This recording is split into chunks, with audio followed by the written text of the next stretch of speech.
WNYC Studios is supported by Odoo. When you buy business software from lots of vendors, the costs add up and it gets complicated and confusing. Odoo solves this. It's a single company that sells a suite of enterprise apps that handles everything from accounting to inventory to sales. Odoo is all connected on a single platform in a simple and affordable way. You can save money without missing out on the features you need. Check out Odoo at odoo.com. That's odoo.com.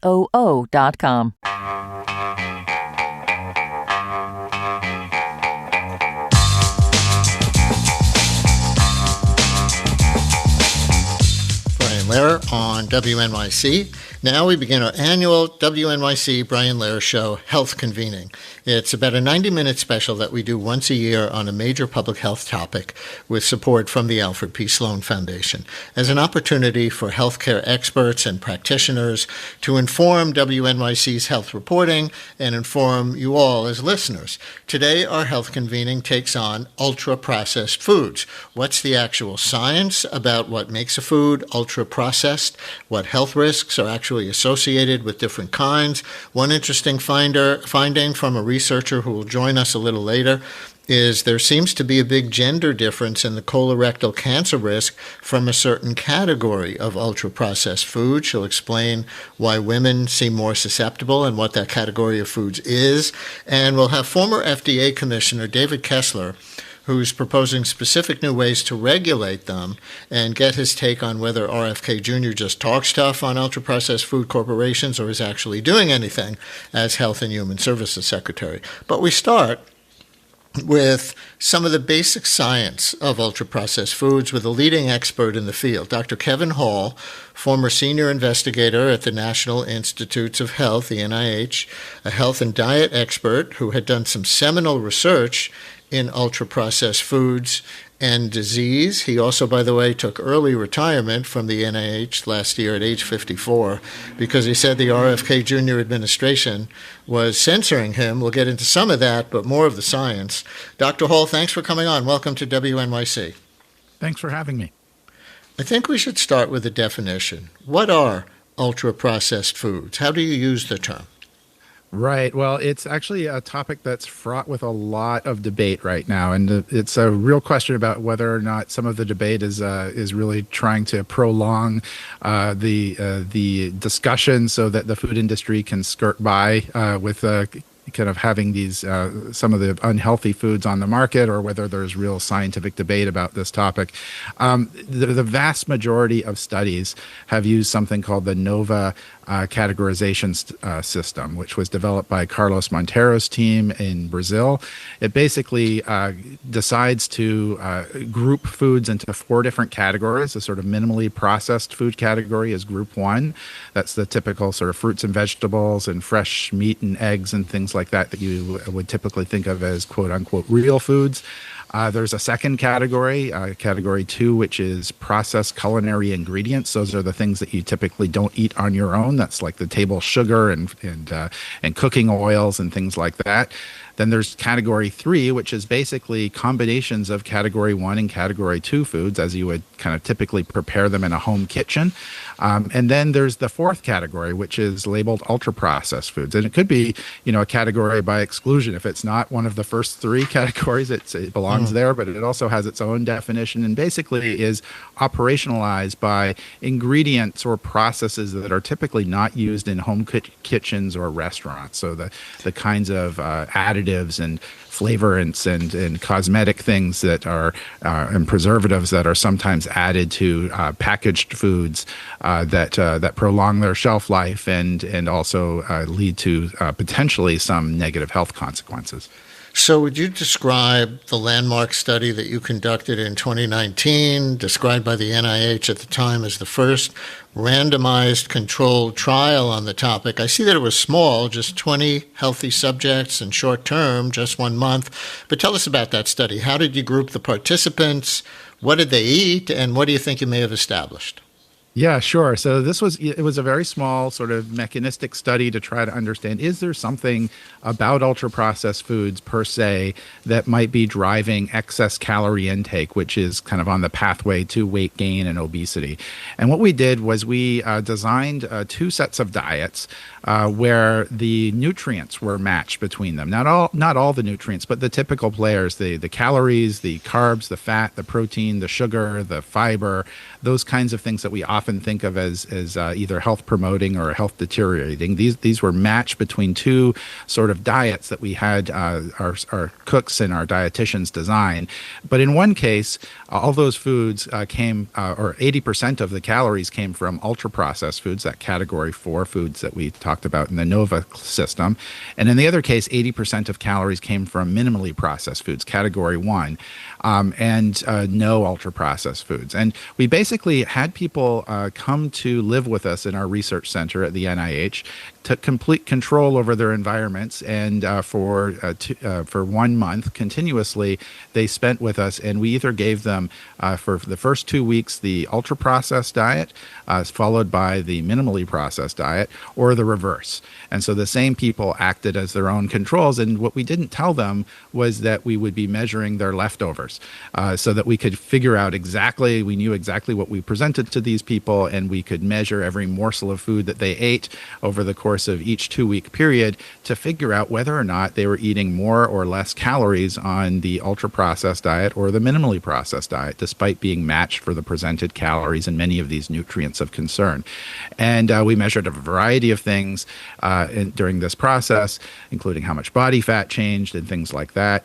But the really striking result was that despite people not reporting any differences in fullness or appetite or desire to eat, and not reporting any differences in the pleasantness of the meals, they ended up eating on average about 500 calories per day more during the ultra processed food environment exposure than they did during the minimally processed food environment exposure. They were spontaneously gaining weight and gaining fat when they were on the ultra processed diet, and spontaneously losing weight and losing fat on the minimally processed diet. This is despite telling them not to be trying to, gain or lose weight on the study. In fact, they were blinded to their weight measurements. They were wearing loose-fitting clothing, so they couldn't tell if it was getting tighter or looser over the course of the experiment.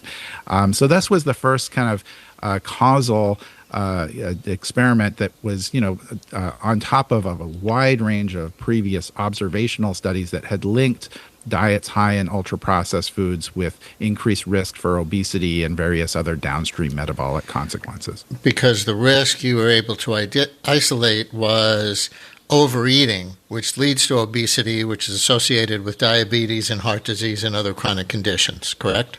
That's correct, yes. And of course, we don't know exactly what it was about the ultra-processed foods in this diet. It wasn't that they were more heavily advertised or anything like that, or harder to kind of obtain, because basically all the food was presented to these people in the same way, and they didn't have to work for it or cook it or any of these sorts of things that are also part of the issue with making ultra-processed foods much more easily available to people.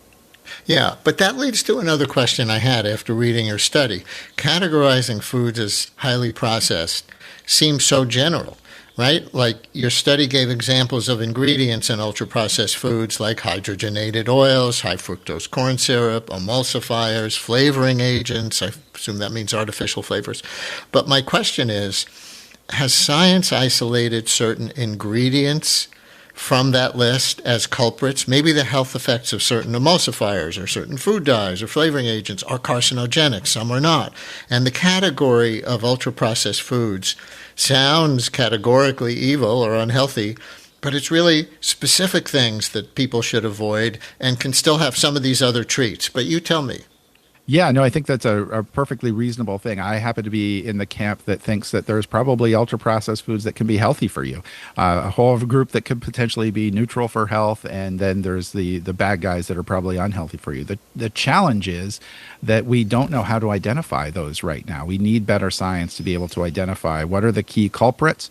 We were doing some of that science at the NIH. So, for example, we finished a study recently and presented at a conference. It's not yet published in a peer-reviewed peer-reviewed paper, where we designed a diet that still had 80% of ultra-processed foods, but in contrast to our previous study, we re-engineered that diet in such a way that people did not overeat calories. In fact, they lost the same amount of weight as the same people when they were on a minimally processed diet without ultra-processed foods. So you could still eat an 80% ultra-processed diet just, as long as it's defined in the right way and not result in overeating.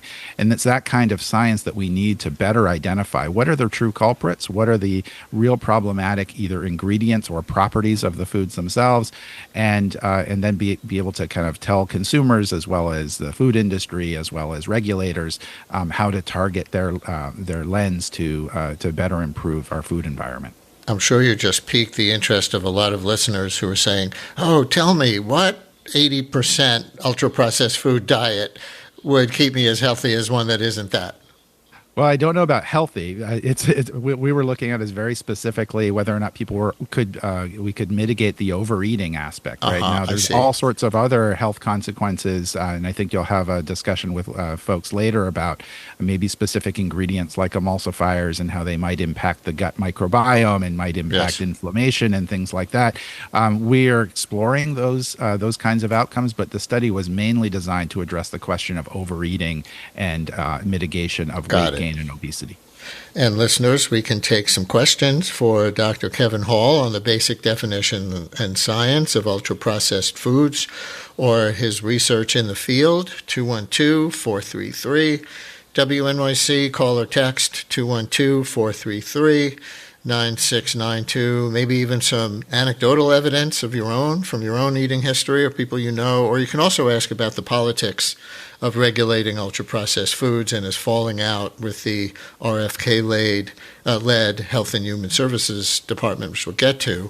But 212-433-WNYC, 433-9692, call or text as we begin our annual health convening here on the show this year on ultra-processed foods from now till the end of the program at 12 o'clock.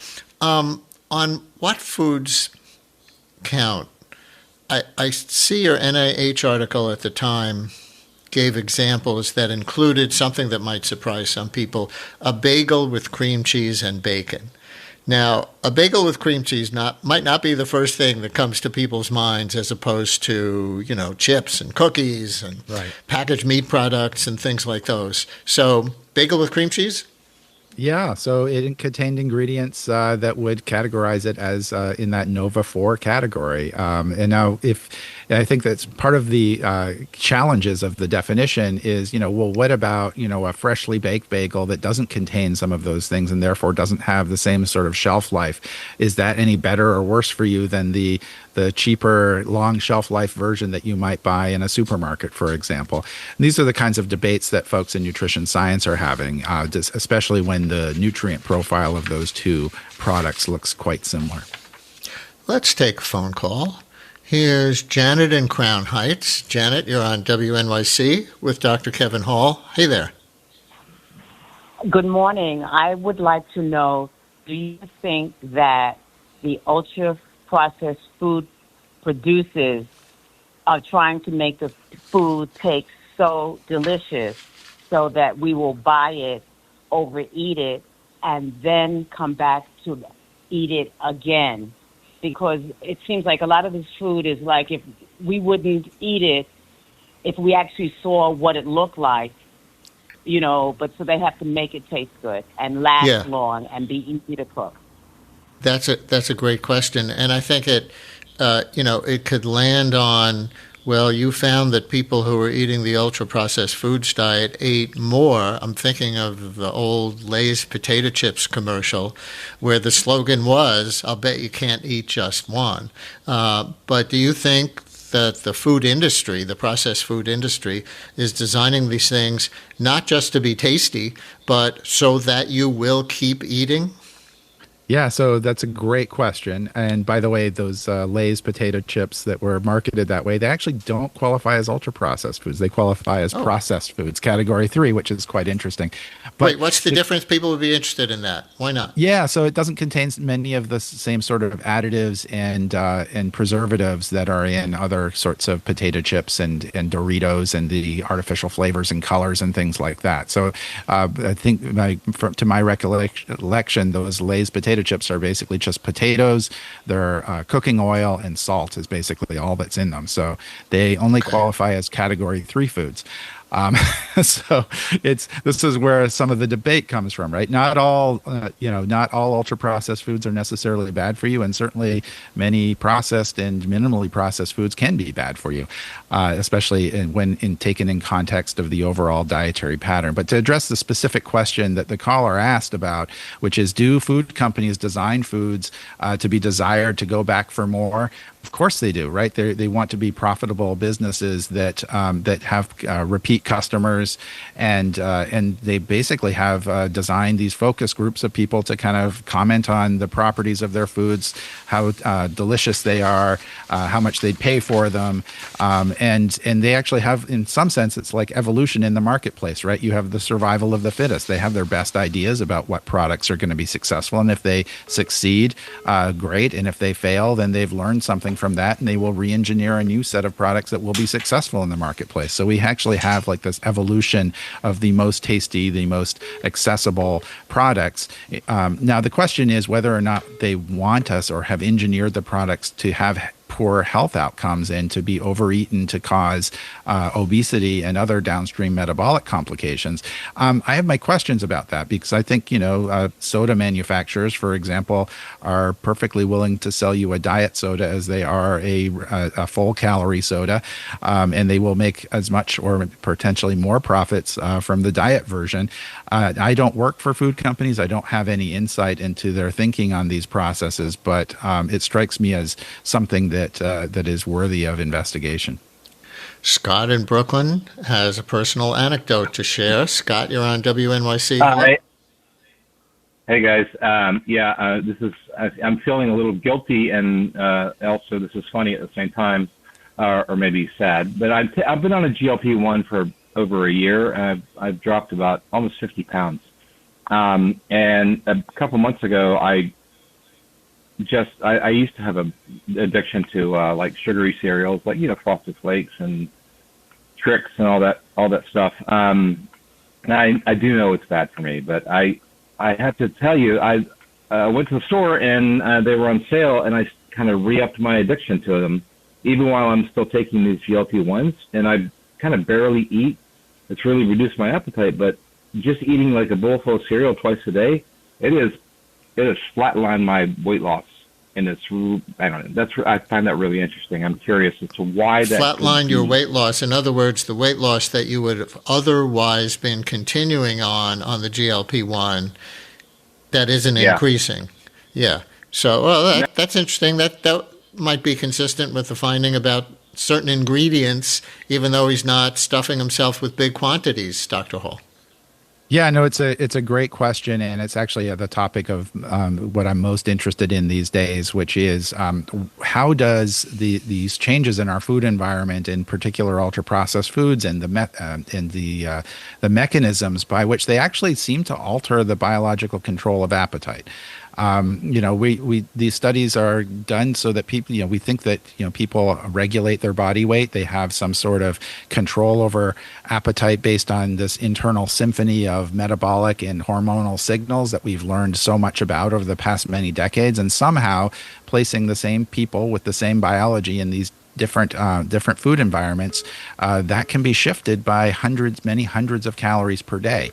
And we now know that these newer generations of obesity medications are also influencing the biological control of appetite. And this interaction between this next generation of obesity medications and how our food environment is adapting to the increased uptake is, I think, a really fascinating question.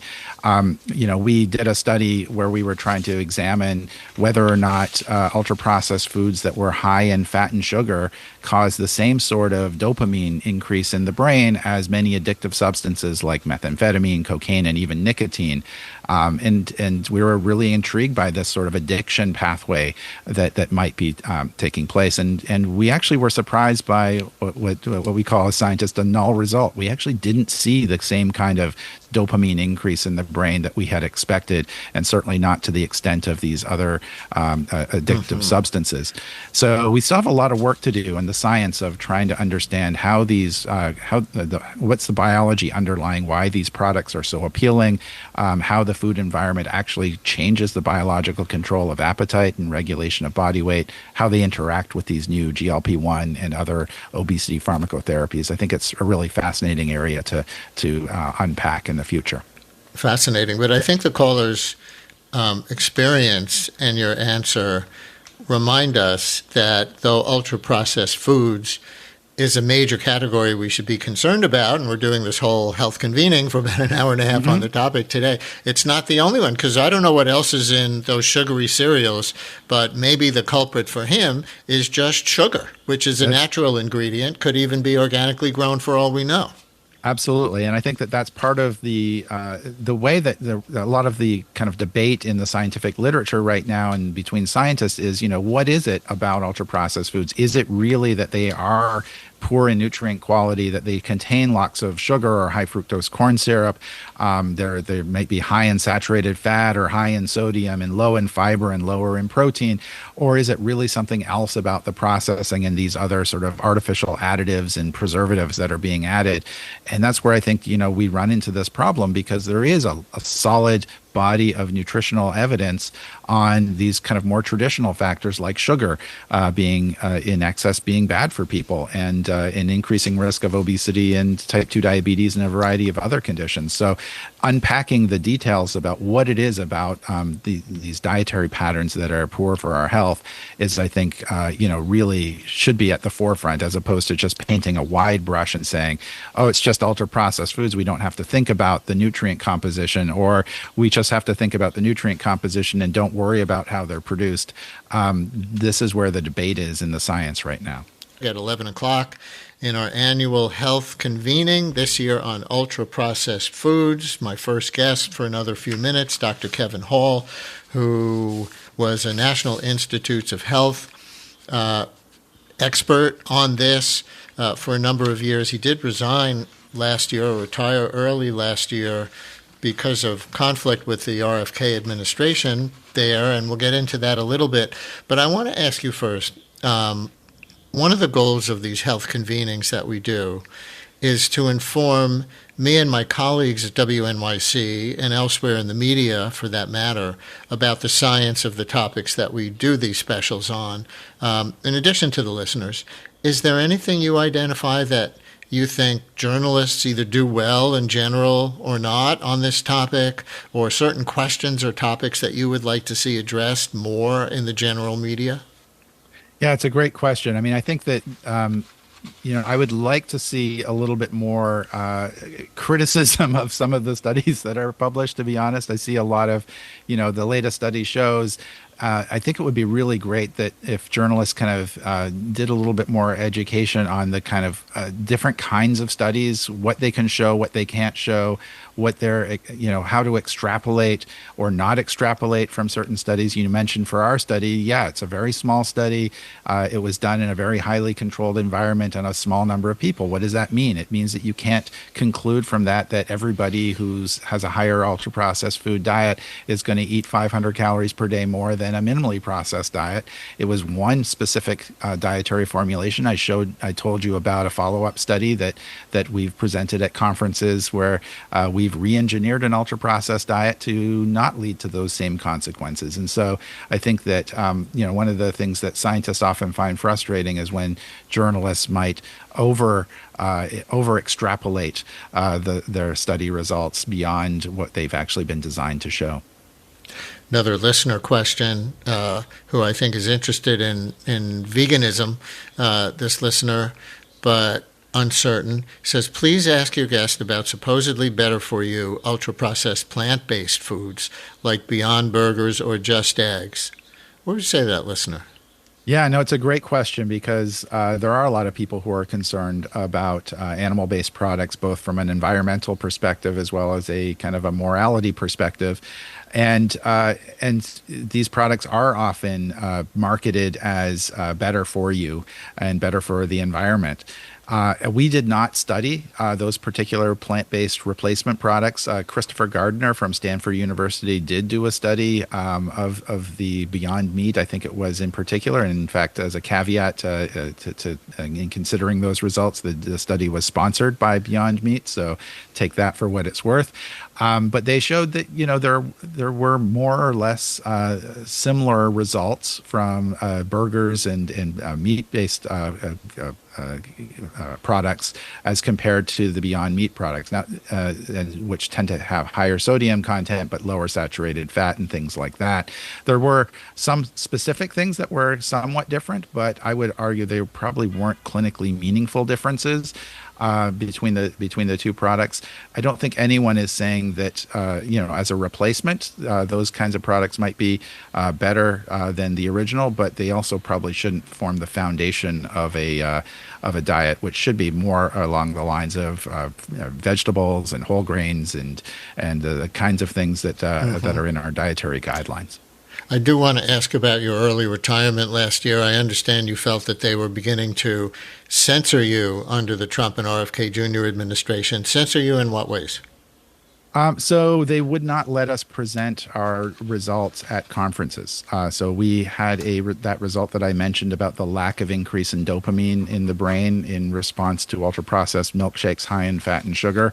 And when a reporter asked to interview me, that interview request was denied specifically because the spokesperson for the Department of Health and Human Services said that our results didn't match RFK Jr.'s understanding of how these foods work. In other words, there was a lot of talk at the time that these products were poison and that they caused addiction. And we weren't saying that people weren't addicted to these particular kind of foods, but we were saying that this particular biological pathway in the dopamine system in the brain might not be the way that they are operating. When the journalist, in other words, it might addict people differently than a lot of what we would consider drugs. Exactly. And that we still haven't identified the key addictive component of ultra-processed foods, and that might result in those sorts of biological changes. More importantly, we were also experiencing at the time, we were unable to buy food for our research subjects. They had cut our ability to rehire research staff. It was a pretty dire situation at the NIH at the time. I requested some clarification about whether this was going to continue. When I wrote written responses to a journalist's interview questions, my responses were edited without my consent and passed off as if I had written them.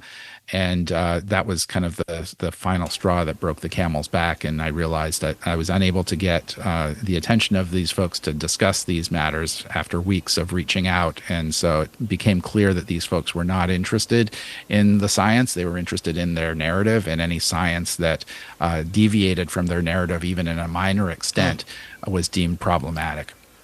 Although in this case, that narrative was, hey, this is really addictive. Don't put anything out there that complicates the narrative for the general public. But do you think that RFK, at the end of the day, talks a good game on ultra-processed foods but isn't acting? Yeah, I would say that many of the actions of this administration go against many of the things that we recognize as being health promoting. So, for example, we've seen changes to the food stamps or SNAP program that have eliminated the educational aspects to kind of help educate people how to prepare fresh and higher quality meals that meet dietary guidelines. We've seen cuts to programs that provided subsidies from farm to school programs that would have facilitated a shift away from ultra-processed foods in schools. So there's a variety of things that have been counterproductive. to this movement. And yet the Make America Healthy Again sort of grassroots movement has viewed ultra-processed foods as one of the top priorities, and instead we focus the administration is focused on things like voluntary action by food companies to reduce certain food dyes that were not widely used in the food system to begin with. So, and not supporting the kinds of real science that can inform better public policy. And in fact, in my experience, has been diminishing and trying to censor that science because it might complicate their narrative. Dr. Kevin Hall, former senior investigator at the National Institutes of Health, thank you so much for joining us today. This has been incredibly informative. Thanks for having me.